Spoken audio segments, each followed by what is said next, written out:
back here with Exalted Fellowship, the Universal Crusade, an outro. I am Peter. I was Prince Bal of the Delightful Gaze. Who cares? He's dead. He got his neck bitten off. September 2025. Happy Truth and Reconciliation Day, guys. Anyway, Well, I'm Peter, and to my right we have Scott. Vanessa. Galaxy. Jeff. Yay. So, the game's over. It's been 2.5 years, guys. Nothing like, being almost defeated by the greatest foe of TDRGs, scheduling. Because it was hard to organize everybody on an ad hoc schedule. How did everybody enjoy this? What did you guys think? Outside of the fact that I forgot everything that happened every prior session and had to relearn my character every time, it was fine. Some decisions could have been made better, especially considering my role was to keep everybody alive and, healthy and excited to run off on their own. Are you okay? Yeah. Good timing on that cough, by the way. That's fine. How did everybody else enjoy this? I enjoyed it. I'm Elf, the supreme race. Best at dancing and Walking around naked. walking around. Yes, the supreme race rhetoric. Perfect. That's exactly what we want in the Exalted. More fascists. Well, I find the dwarf pretty fun, especially the companion part, making my own party inside a party. Yeah. That's always good. Made good food, too. I love the whole giant dwarven party gimmick. It was very Lord of the Rings. It was a cute gimmick. Yeah, kind of hobby day, I guess. Yeah, it was nice. And, yeah. How did you enjoy this? How did you enjoy the game? I basically use it as an excuse to be a aggro gatherer of stuff and basically pulling stuff out of my butt whenever I wanted, which was fun because I can't remember anything on my sheet either. So it's like, I don't know what I'm doing. Chuck something in. Which this one worked for a bit pretty good. Doing archaeology on your own sheet in the way, what do you have again?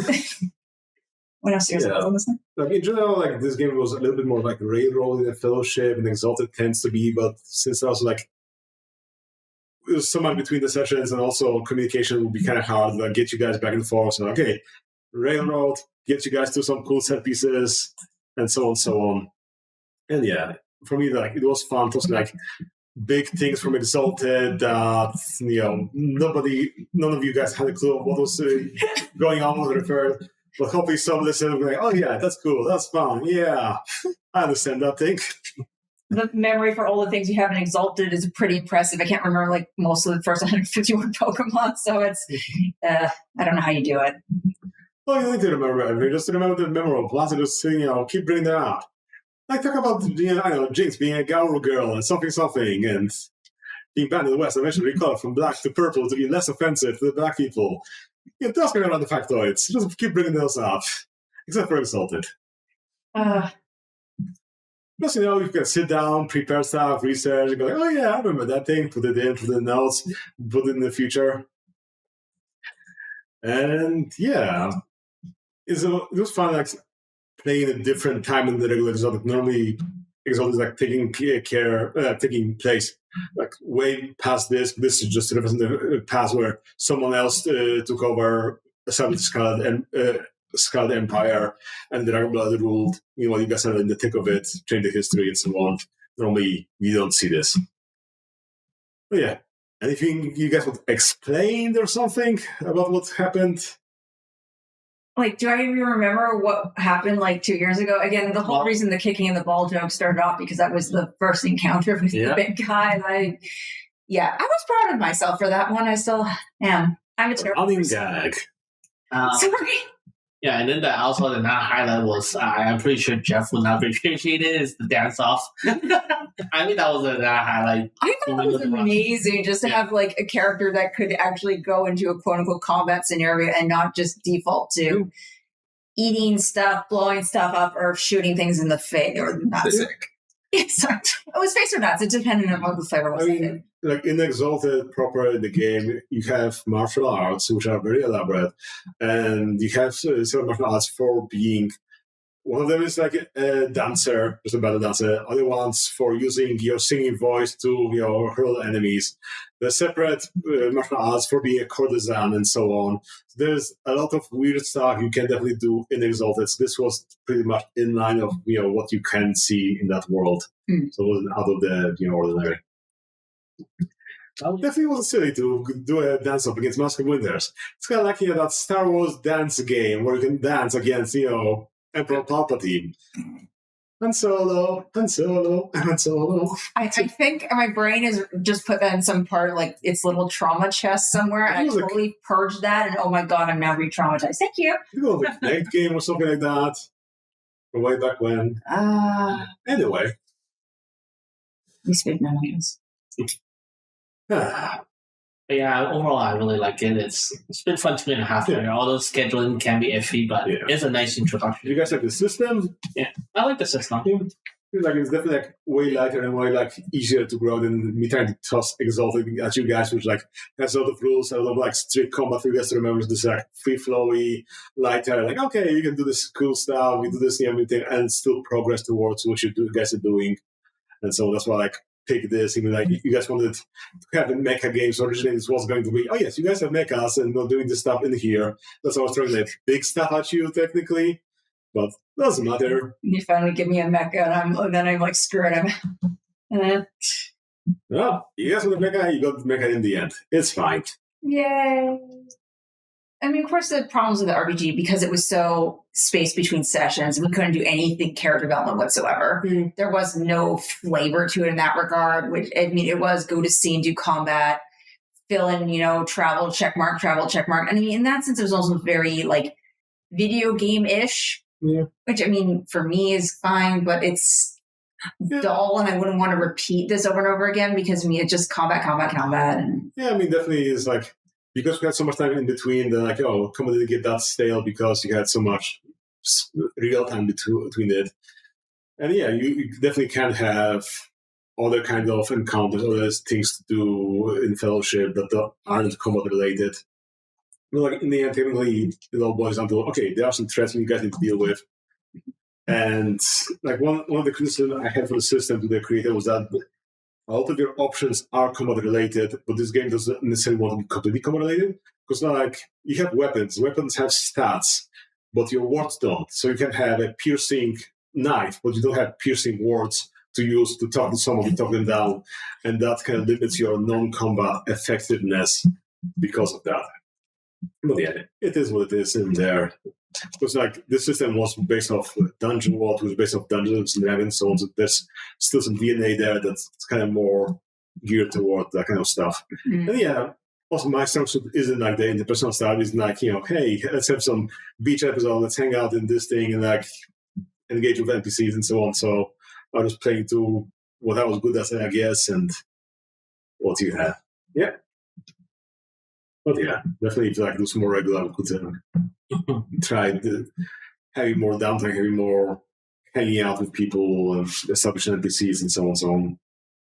Yeah, I guess the other problem is Fellowship is kind of meant to be a game where you travel a lot, go from base to base, kind of like in Lord of the Rings, where sure, you stop at Rivendell, it's a short thing, and you just leave on, and you don't take Elrond with you, because he's there and so on. So because this is kind of globe spanning, you're supposed to be going out as an overload everywhere, and so on and so forth. But yeah, if you're playing Fellowship, this mechanics against, say, The Hobbit. I mean, one of the things in Hobbit was, I mean, sure, shoot Smaug and the fight at the end and all that stuff, but I mean, there's a huge amount of chapters just to that interaction with Smaug, trying to talk him down and manipulate one back and forth. Yeah. So it's weird that there's not yet favoritism. With Hobbit, it will be kind of different because Fellowship has framework, so something to frame the whole game around.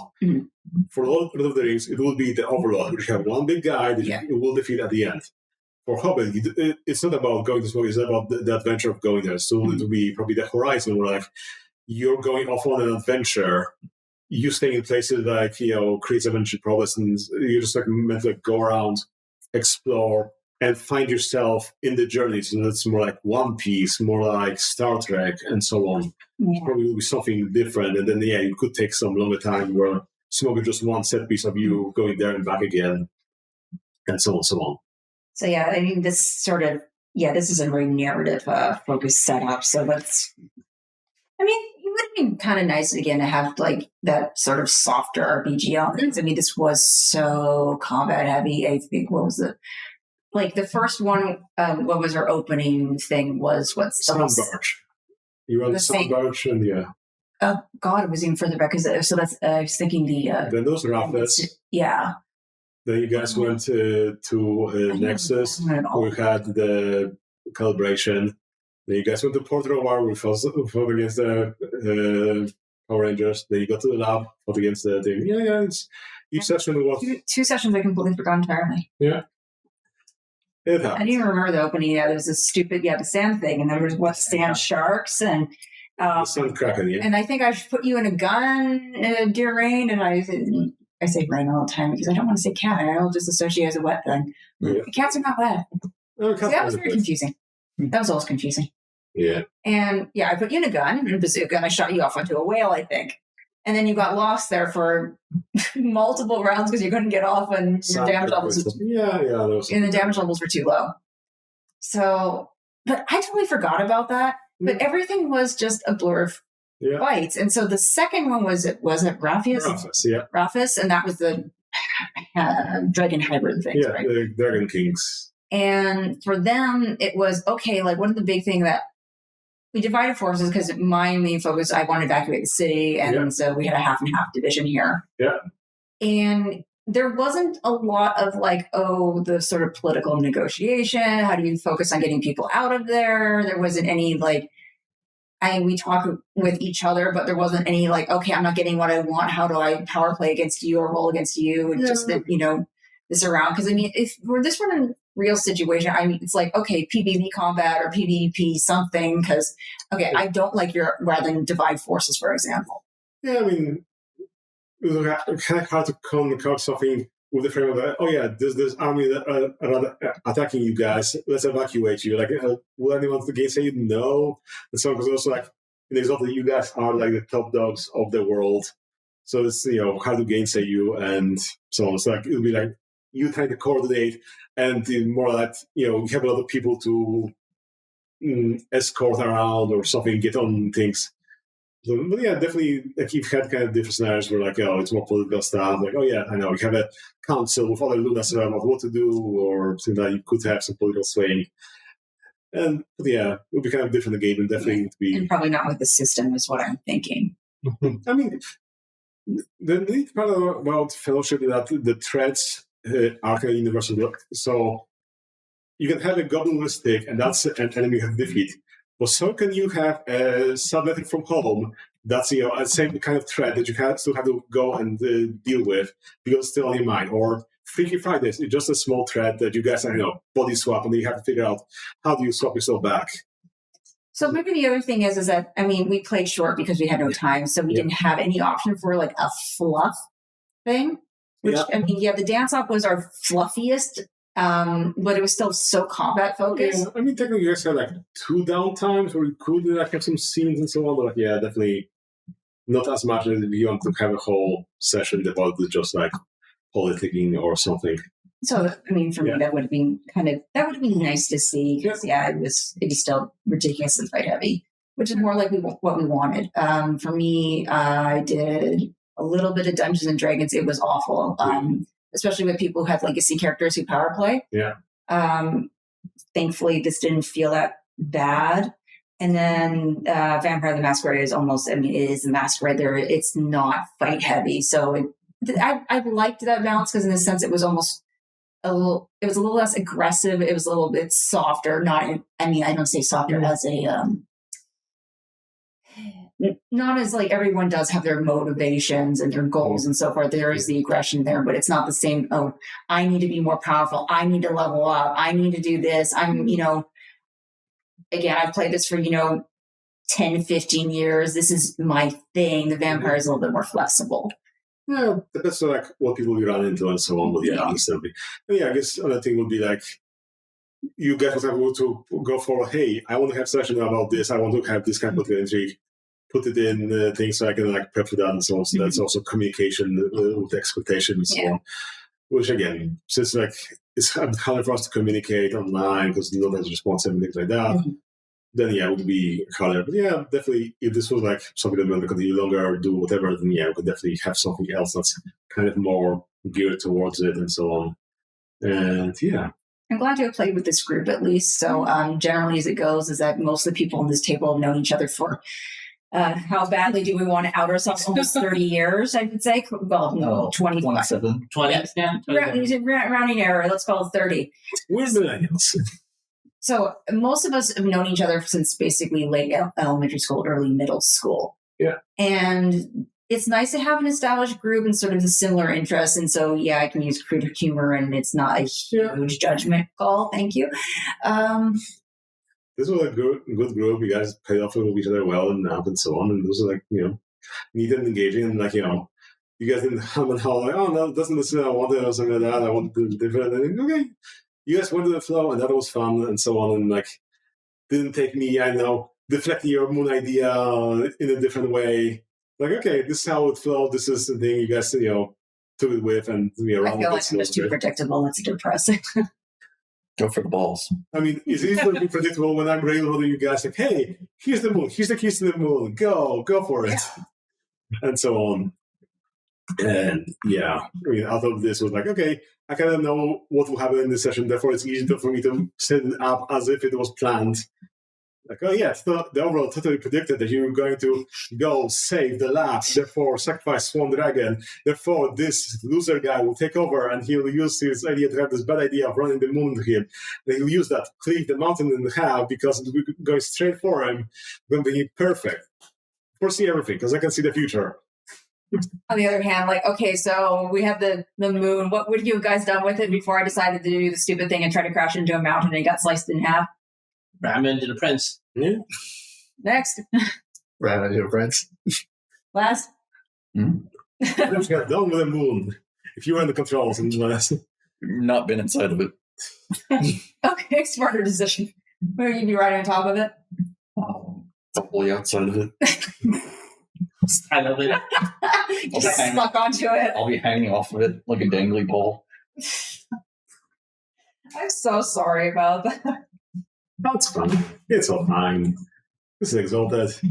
You don't have to worry about, things like, inertia, slamming against the mountain. No, I meant, get crude and stupid humor and running a gag that was dumb and infantile, but sure. That's fine too. That's the fun part. I mean, this is a game where like you have the Eagle Prefecture on the Blessed Isle, and the capital of the Eagle Prefecture is Cloaca. So Yeah, see, I knew that Exalted was unfortunately a little bit more on the nose of some of its descriptions based on what I've been told of it. So, if I were playing this stuff again, like people in Dungeons and Dragons will take themselves too seriously, not but I wouldn't be able to do this in Masquerade at all. Like, that's just not happening. So it all depends on the group you're playing with and what do people want. Because you get that. Exalted stuff in descriptions there's a lot of the sexy things, and so the maturity level is a little bit. It just doesn't have the sort of prim and proper thing. I mean, half of the clans in Vampire are, we wear suits, we use, politics and negotiation skills. And then there's a few that are like, okay, you're the riffraff, but there's not many. So that, again, it's like Exalted does favor this more. I mean, if you look at the Masquerade clans, other than if you're like, okay, here's my mental illness that defines me. I am the clan. I am Romani, and this defines me. And I am also, my weakness is stealing things. Yeah, I can't say it's politically correct. I can say that generally they have a vibe and you don't deter from it at all. I mean, the vibe can be also all over the place. Depends on who you're playing with. Like, oh yes, I'm a wacky fish Malkavia. Look at me, I'm a stuffy with a fish. Woo-hoo. And that's the reason why it's the most popular of them. But as the other three here going, what the heck are they talking about? Never played it. Maybe one day. I think they made a new video game for it too. Yeah, Dogma is soon to come out and so on. I guess it's sometimes I could on the Masquerade for you guys, maybe. Is it really? Mm-hmm. You've actually looked it up? Oh. It got bit of a controversy going on because the game doesn't have all the actual races in the game at start. You have to pay for them, and they're only on the Clans. deluxe. Plans, yeah. Yeah, Clans. the Clan of Clans on DLC, but I think they walked that back by now. Which ones were they going to exclude anyway? I think it was Sombra and something else. Yeah, some two neat clans that we've got Clan of. Probably that and Zimisi now. Needless No, to say, CBC is not playable because obviously you can't have that much fun. So, yeah, they were only in the most deluxe edition. So you couldn't even buy the separate DLC. Yeah, I can't remember the name of all the clusters. So I'm just there's the. Why is my brain so brain? Toreador and Sombra, I think, whereas the Cornet of Clans. Ooh, Yeah, ooh. yeah. And those are the sexy business suit ones. Both of them. One's the slightly better. One's the slightly. One's the artsy fartsy ones. One's the shadow manipulator. The business suit is the venture. The very business suit. Well, regardless, Last one. we'll see how it comes out. From what I hear, apparently combats they're mid or something like that for some people that some reviews, but story's better. So it seems like on par with Bloodlines 1. So we'll see how it goes. Anyway. Fellowship, Exalted. And yeah, definitely Exalted does have a lot more those titillation factors and so on, because it's okay, this isn't our real world, this is more Eastern inspired, where sure, people are sexy because they are demigods, perfect things and so forth and so forth. And it's leaning into that and how, again, you have literally a martial arts for people being courtesans. Mm-hmm. And so on. You can have some sort of seduction things. You can have a lot of other things there that are rely on the sexiness. And I mean, even it's written that people use that to their advantage, like the Scarlet Empress, the gal that runs this whole world, was hot, sexy, whatever, and using that to her advantage to create, partnerships with other dragon blooded to create their bloodlines and so on, pit them against each other and so on, so on. There's a lot of that going on everywhere. So yeah, definitely different teams like that. So yeah. And it depends again on the group you're having, if they're fine with that or not. You can avoid that. And yeah, definitely there are some stupid things that was doing over the course of its lifetime, because in some dish they were just offloaded some freelancers, so there wasn't that much of a aside from that hearing. So yeah, definitely it has its ups and downs. But yeah. Anything else you guys want to mention? All good. Good. We're good to finish this up. Oh, thank you for hosting. Thank you. Thank you for playing and not running away mid your game. I wouldn't have forgiven myself for that, because that's the worst thing. When you have someone who starts with a story or something, they're like, "Yeah, I'm just going to ditch halfway through." Oh, okay. So I've been Peter, Scott, Vanessa. Galaxy. Jeff. and it's sponsored by Nobby. Signing off.